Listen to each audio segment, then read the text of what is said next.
하나님께서 우리 사람을 사랑하실까요? 너무 뻔한 질문이었습니까? 네. 그렇다면 사람이 타락한 이후에도 하나님은 사람을 사랑하실까요? 맞습니까? 이 타락이라는 것이 단순한 실수를 의미하지 않습니다. 에덴 동산에서 이 선악과를 따먹은 사건이 단순한 실수가 아니에요. 그것은 하나님에 대한 도전이고요. 하나님에 대한 반역입니다. 하나님에게 배신을 한 것이죠. 그리고 하나님의 자리에 내가 올라가겠다. 이런 대반역죄거든요. 그럼 다시 한번 여쭤볼게요. 그럼에도 불구하고 하나님 우리를 사랑하실까요? 어디서 그런 믿음을 갖고 가져오셨습니까? 네, 맞습니다. 성경 곳곳을 보면 하나님은 사람을 사랑하신다고 곳곳에서 말씀하고 계세요. 하나님이 사람을 얼마나 사랑하시는지 말씀해 주시려고 땅의 언어로, 땅의 문화로, 또 비유로 찾아보셨던 것 같아요. 성경에는 무엇이라고 비유하시냐면 나는 너의 남편이다.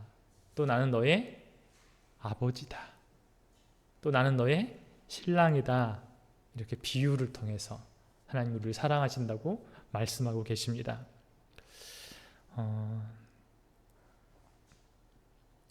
만약에 하나님께서 이보다 더 큰 사랑의 비유가 있다면 아마 그 비유로 우리를 사랑하신다고 분명히 말씀하셨을 거예요.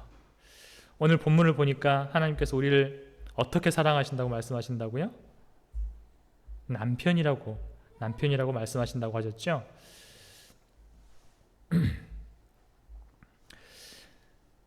비록 우리는 반역한, 그러니까 쉽게 말하면 남편이니까, 결혼관계였으니까 바람을 핀 배우자였지만 나는 너를 여전히 사랑한다 라고 말씀을 하시는 거예요.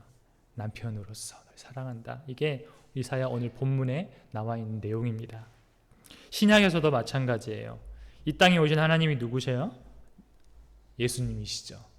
그럼 예수님은 우리를 어떻게 사랑한다고 묘사하셨을까요? 내가 죽도록 사랑해 이렇게 말씀하셨습니까? 나는 너의 신랑이다 이렇게 비유를 하셨어요. 직접적으로 난 너의 신랑이야 이렇게 말을 하진 않았지만 성경에서 찾아볼 수가 있어요. 예수님은 어떻게 말씀하셨냐면 우리를 정혼 관계로 표현을 하세요. 정혼이란 말 들어보셨죠? 결혼이란 말을 아시고 약혼이란 말도 아실 텐데 이 약혼과 결혼 사이에 있는 게 정혼이라는 개념입니다. 이미 부부로 간주되어 있지만 같이 살지는 않는 단계가 정혼이에요. 만약에 약혼한 상태였는데 서로 이별하게 되면 이혼 증서가 필요 없지요. 그런데 정혼 관계는 달라요. 정혼했으면 이별할 경우에 이혼 증서를 써줘야 되는 거예요. 법적 구속력이 있어요. 정혼도. 이때 이 정혼 기간에 남편은 뭐하냐? 비록 같이 살진 않지만 결혼해서 같이 살 집을 준비를 해요. 신혼집을 준비를 합니다. 예수님의 어머니 마리아가 잉태했을 때 정혼 관계였죠. 누구와요? 요셉과. 남편 요셉과 정혼 관계였어요. 하지만 같이 살고 있지 않은 상태였지요. 그때 요셉이 조용히 이 마리아와 관계를 끊으려고 했어요. 그때 무엇을 준비하러 갔겠어요? 이혼 증서를 준비하러 갔던 거지. 이제 조용히 끊어야 되니까 조용히 이 아내, 옛 아내 마리아가 다치지 않도록 남모르게 이혼 증서를 준비해야겠구나 이런 마음을 갖고 있었을 거예요. 이렇게 예수님은 자신과 성도의 관계를 정혼 관계로 묘사를 하세요. 예수님이 죽음을 앞두고 제자들에게 뭐라고 말씀하셨냐면 내가 너희가 있을 곳 처소를 예비하러 간다 이렇게 말씀하신 거예요. 그러면 제자들이 무엇을 상상했겠어요? 저분이 우리의 남편으로서 지금 신혼집을 준비하러 가시는구나 이렇게 상상을 하게 만드신 거예요. 나는 너와 정혼한 관계야 이걸 떠올리게 하신 거죠. 이렇게 하나님은 자기 백성을 가장 큰 사랑의 비유로 신랑 신부 남편과 아내로 묘사를 하셨습니다. 지금 우리는 예수님과 정혼한 상태이죠. 이제 장차 예수님 믿는 모든 사람들은 아버지 집에서 예수님과 함께 신혼집에서 영원히 살아가게 될 것입니다. 우리는 이 소망을 갖고 살아가야 되는 거예요. 그러면 지금 이 땅에서 삶은 무슨 삶이에요? 정혼기간인 거예요. 정혼기간. 이 정혼기간을 그럼 어떻게 보내야 될까요? 우리 성도들은 당연히 우리의 연인인 이 예수님만을 기다리면서 혹시 연애 편지 오나 안 오나 날마다 우체통을 뒤지고 그런 삶을 살아가야 된다는 거예요. 늘 기대하면서. 예수님께서 나를 사랑하셔서 이 결혼 지참금으로 자기의 피를 쏟으셨잖아요. 생명을 다 쏟아내셨잖아요. 그리고 온갖 수치를 다 겪으셨잖아요. 그럼 우리도 나의 남편, 나의 신랑을 기다리고 훈모하면서 소망하면서 살아가야 된다는 거예요. 그리고 그분의 사랑을 먼저 받아들이는 삶을 살아가야겠죠. 또 어떻게 해야 될까요? 내 신랑이 이런 분이에요. 나의 남편 예수님은 이런 분이에요. 그럼 나도 그와 같아져야죠. 그가 빛이면 나도 빛이어야 되는 거예요. 그분의 수준이 이 정도 수준이면 나도 그 정도 수준에 맞춰 가야 되는 것입니다. 그분이 나를 사랑하시면 나도 그분을 사랑해야 되는 것이죠. 예수님이 온통 우리에게만 관심이 있으세요. 온통 우리에게만. 그럼 나도 예수님에게만 관심을 갖고 살아가야 되는 거예요. 오직 시선을 그분에게만 두고 살아가는 거예요. 즉 세상을 사랑하지 않고 자신을 지켜서 세속에 물들지 않게 하는 것입니다. 이 정혼 기간에. 그러한 사람이 사실은 예수님과 영적인 사귐을 갖고 있는 사람입니다. 이 정혼 기간을 예수님을 기다리고 있는 사람인 것이죠. 이렇게 하나님과 사귐에 있어서 첫 번째 필요한 것은 무엇이냐? 바로 그분을 사랑하는 것입니다. 그리고 두 번째가 그분과 같아져야 된다는 거예요. 첫째는 사랑해야 되는 것이고 그분과 같아져야 되는 것, 즉 거룩해져야 된다는 거예요. 그분이 나에게 집중하는 것처럼 나는 그분에게 집중하는 삶을 살아가야 됩니다. 또 적절한 비유가 될지 모르겠지만 우리 예수님이 우리를 위해서 신혼집을 마련하러 가셨잖아요. 그럼 우리는 뭘 준비해야 돼? 신부된 우리는 세상 맞습니다. 혼수품을 준비를 해야죠. 신혼집만 덩그러게 있으면 안 되잖아요. 그 내면을 채울 혼수품을 준비를 해야 되잖아요.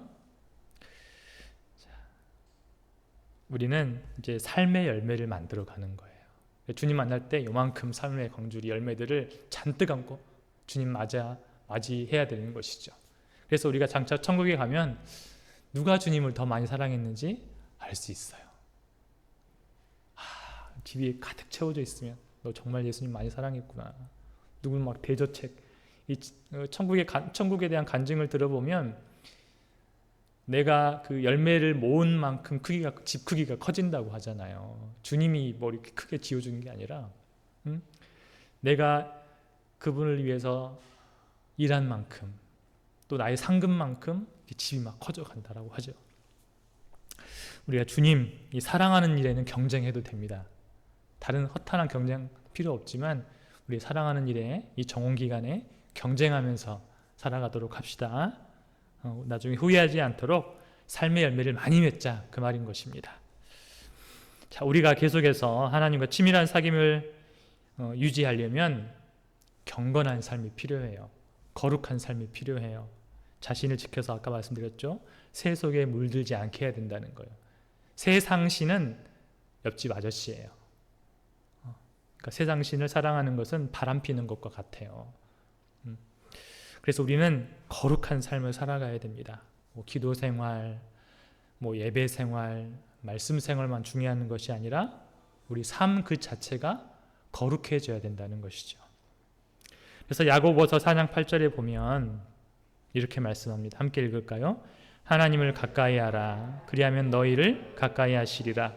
죄인들아 손을 깨끗이 하라. 두 마음을 품은 자들아 마음을 성결하게 하라. 두 마음 품지 말라는 거예요. 또 하나님을 가까이 하라는 거예요. 그리고 마음을 성결하게 하라는 것입니다.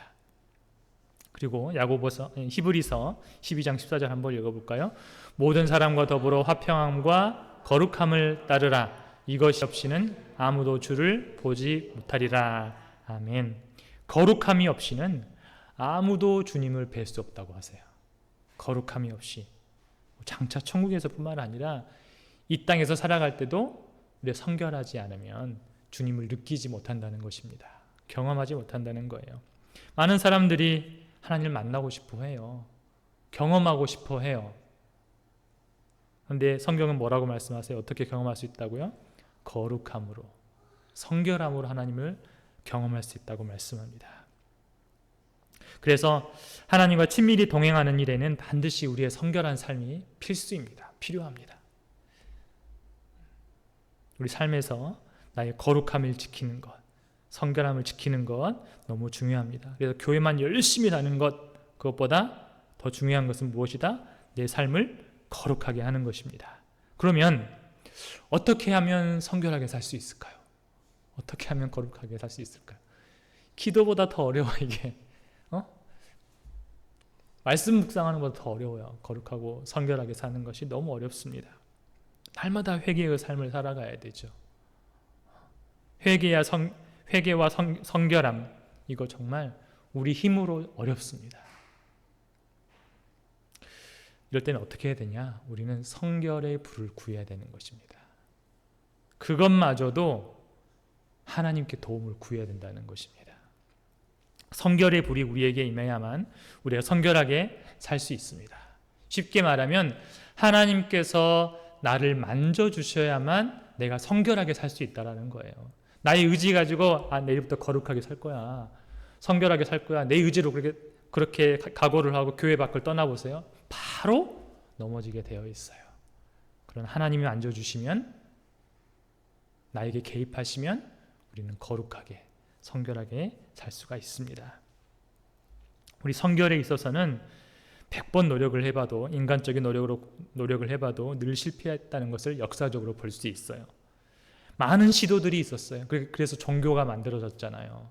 어떻게든 인간의 고행과 윤리적인 노력으로 한번 신을 만나봐야 되겠다. 많은 시도들이 있었지만 다 하나같이 그 시도가 실패했습니다. 성공한 것처럼 보인 사람은 어떤 오류에 빠졌냐면 자기의에 빠지고 말았어요. 이렇게 성결함, 거룩함은 인간적인 힘으로는 도저히 어려운 일들입니다. 성결함의 불은 위로부터 떨어져야 되는 거예요. 나의 열정으로 되는 것이 아닙니다. 그래서 우리는 하나님의 개입을 추구해야 돼요. 우리가 이 땅에서도 하나님과 사귀며 살고 그분을 경험하며 살고 느끼면서 살고 싶을 때 우리는 이렇게 기도해야 된다는 거예요. 하나님, 제가 하나님을 경험하기를 원하고 하나님과 친밀히 동행하기를 원합니다. 하나님과 사귀며 살기를 원합니다. 그러니 하나님, 저를 도와주십시오. 저를 좀 만져주십시오. 이렇게 끈기로 믿음으로 기도해야 된다는 거예요.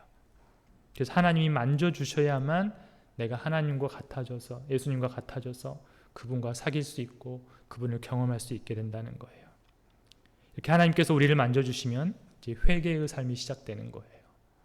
성결의 삶이 시작되고 그때 우리가 회복되고 치유가 되는 것이죠. 이 죄성, 사람에게 있는 죄의 본성은 하나님을 향한 적대감입니다. 내가 죄를 품고 있으면 나는 사실 하나님을 적대하고 있는 것과 같아요. 그러나 하나님이 우리를 만져주시면 그 적대감이 녹아내린다는 거예요. 그게 성결입니다. 성결. 그리고 드디어 하나님과 친밀함 속으로 이렇게 들어가게 되는 것이죠. 이용규 선교사님 아시죠? 내려놓음. 우리 인생에 한 번은 내려놓음이라는 책을 꼭 한번 읽어봐야 돼요. 이 내려놓음이라는 책을 쓰신 분이 이용규 선교사님이에요. 워낙 인격도 좋으시고 또 영적인 능력도 많으시고 그러신 분인데, 이 가정 안에서 이 첫째 아들과 좀 관계가 좋지 않았다고 합니다. 이 아들이 뭔가 이렇게 부모님에게 요청할 게 있으면 항상 엄마한테만 간다는 거예요. 그래서 엄마 이거 해주세요. 그러면 엄마는 동현아 그거 아빠한테 한번 부탁해봐. 아빠가 더 잘 도와주실 수 있을 거야. 이렇게 말을 해도 싫어요. 엄마가 해주세요. 이렇게 말을 한다는 거예요.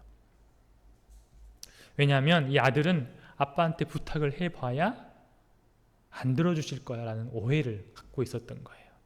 그래서 미리 딱 차단을 해버리는 거예요. 그래서 이 선교사님이 어떤 방법으로 이 아이와의 관계를 개선할 수 있을까 이렇게 기도하기 시작했대요. 그런데 어느 날 중국에서 선교사님과 함께 기도를 하는데 선교사님이 기도해 주시면서 이 가정에 상처받은 영혼이 있다 라고 말씀을 하셨대요. 근데 선교사님 마음에 누가 떠올랐겠어요? 그 아들이 떠오른 거예요. 그래서 하나님께 또 기도하는 거예요. 하나님, 어떻게 이 관계를 회복해야 됩니까? 이 아이를 어떻게 회복시켜 줄 수 있을까요? 이렇게 기도하는 중에 한 장면이 떠올랐대요. 선교사님이 이 아이를 굉장히 호되게 야단친 적이 있었대요. 학교에서 뭔가 잘못을 했나 봐요. 그래서 집에 왔을 때 호되게 야단을 친 거예요. 너 그래가지고 어떻게 아빠가 너를 자랑스러워할 수 있겠어? 하면서 집 밖으로 내보내버린 거예요. 얘가 이렇게 경기가 일어날 정도로 서럽게 막 우는 거예요. 그러니까 이제 아빠가 다시 달래서 데려와서 집으로 잠을 재웠는데 아빠는 그러고 잊어버렸대요. 근데 그 아이는 그걸 기억하고 있는 거예요. 이 아이는 자기 의지와 상관없이 부모와 함께 해외 떠돌이 생활을 하는 거잖아요. 이러다 정말 버림받을 수 있겠구나. 그런 분리 공포가 그때 생긴 거라는 것이죠. 그래서 이 아빠가 어떻게 하면 이 아이의 상처를 치료할 수 있을까 고민하다가 어느 날 아들에게 오늘 아빠랑 같이 자자. 같이 한 방에 누웠다고 합니다. 그리고 다음날 아침에 아들에게 물었어요. 우리 아들 아빠한테 속상한 거 있지? 그랬더니 고개를 끄덕끄덕 하더래요. 그럼 너 옛날에 아빠한테 이런 일로 혼났던 거 기억나? 그랬더니 끄덕끄덕 이렇게 하더래요. 그럼 너 왜 혼났는지 기억나니? 몰라요. 아이들은 그렇죠. 그래서 선교사님이 아빠가 그때 이래 해서 너를 혼낸 거야. 너 좋은 사람 되라고 혼낸 거야. 그런데 아빠도 잘못했다고 하나님이 그러시더라. 방법이 잘못되었대. 아빠는 동현이가 그렇게 힘들고 놀라고 속상한 줄 몰랐어. 아빠가 너무 미안한데 아빠 용서해 줄 수 있어? 그랬더니 아들이 고개를 한번 끄덕이고 말았대요. 그래서 야 진짜야? 성의 없이 말하지 말고 정말 용서해 주는 거야? 이렇게 물었더니 아빠 나 지금 잊어버리려고 하는데 자꾸 기억나게 하지 마세요. 이렇게 했다는 거예요. 그리고 며칠이 지났어요. 이 선교사님이 집에서 이렇게 컴퓨터 앞에서 일을 하는데 아들이 방으로 들어온 거예요. 그러고는 아버지 무릎 위쪽으로 턱을 딱 괴고 아빠 얼굴만 가만히 보고 있는 거예요. 한참 그러고 있었는데 아빠가 이제 다리가 아팠어요. 그래서 야 유동현 너 오늘 왜 이래? 아빠한테 뭐 부탁하고 싶은 거 있어? 그랬더니 이 아이가 정색을 하면서 아빠 나 지금 뭐 부탁하려고 그러는 거 아니고 그냥 아빠가 보고 싶어서요. 아빠가 그리웠다는 거예요. 그래서 아빠가 생각나서 아빠 얼굴 보러 온 거래요. 그래서 그때 아빠의 마음이 녹기 시작한 거예요. 그래서 그 아이를 끌어안고 침대에 가서 이렇게 뒹굴뒹굴 거렸다고 말씀을 해주셨습니다. 여러분 아이들은요 이 도덕과 윤리를 잘 몰라요. 도덕의 개념이 아직 정립되어 있지 않아요. 그래서 혼나면 부모님한테 혼난 것만 기억나는 거예요. 속상한 것만 기억이 나는 거예요. 아이만 그럴까요? 우리도 그래요.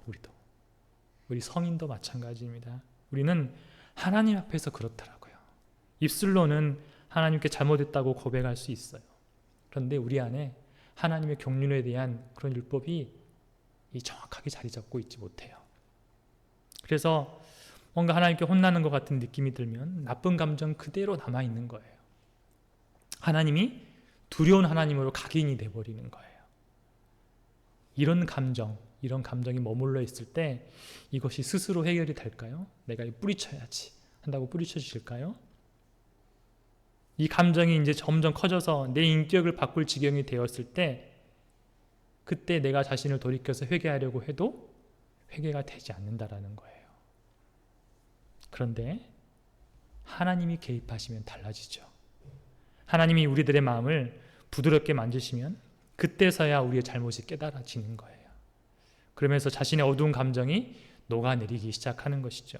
아까 선교사님 아들이 아빠가 그 아이의 마음을 이렇게 만져줬을 때, 부드럽게 만져줬을 때에 그 아들의 마음속에 아버지를 향한 친밀감이 다시 회복된 것처럼 하나님께서 우리를 만져주셨을 때에 하나님을 향한 친밀함이 우리 가운데 회복된다는 것입니다. 하나님께서는 정말로 우리가 회개하기가 어렵다는 걸 알고 계셨어요. 회개를 잘 못한다는 걸 아시고 우리를 그렇게 만져주시겠다고 약속을 하셨어요. 그것도 못하니까 그것도 내가 너희들에게 해줄게. 그 약속이 에스겔 36장 26절에 나와 있습니다. 에스겔 36장 26절 한번 함께 읽겠습니다. 또 새 영을 너희 속에 두고 새 마음을 너희에게 주되 너희 육신에서 굳은 마음을 제거하고 부드러운 마음을 줄 것이며. 아멘.